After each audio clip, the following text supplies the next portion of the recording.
महायुतीचे जे उमेदवार आहेत सगळीकडे प्रत्येकाला वाटत असतं की बाबा मी निवडणूक लढली पाहिजे आणि त्या अनुषंगाने तिकडे महायुती नाशिकमध्ये भारतीय जनता पार्टीच्या काही बंडखोर उमेदवारांनी त्या ठिकाणी फॉर्म भरलेले आहेत.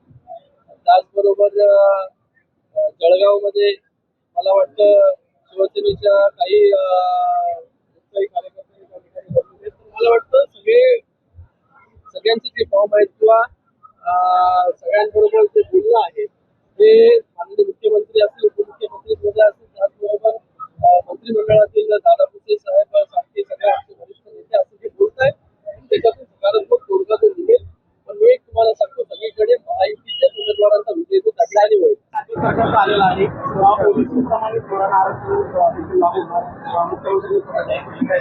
अजूनपर्यंत तो जी आर बघितलेला नाही, पण मराठा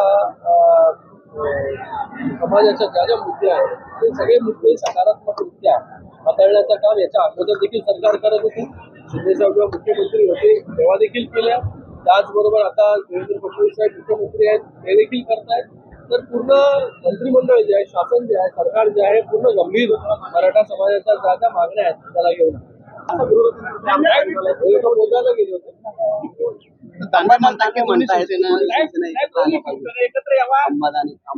बघा शिंदे साहेबांच्या नेतृत्वाखाली शिवसेना जी आहे ती घोडदौड करते. बाळासाहेबांचे विचार जे आहे शिवसेना पुढे घेऊन जाते आणि बाळासाहेबांना अभिप्रेत असणारं काम हे प्रत्येक शिवसैनिक त्याचबरोबर प्रत्येक कार्यकर्ता या ठिकाणी करतोय.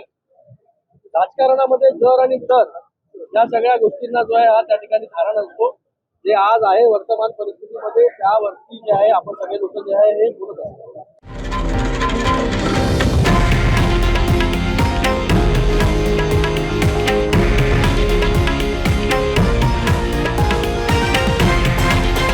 हे आहे देशातील नंबर 1 न्यूज नेटवर्क आणि आपण पाहत आहात TV9 मराठी, एकमेव.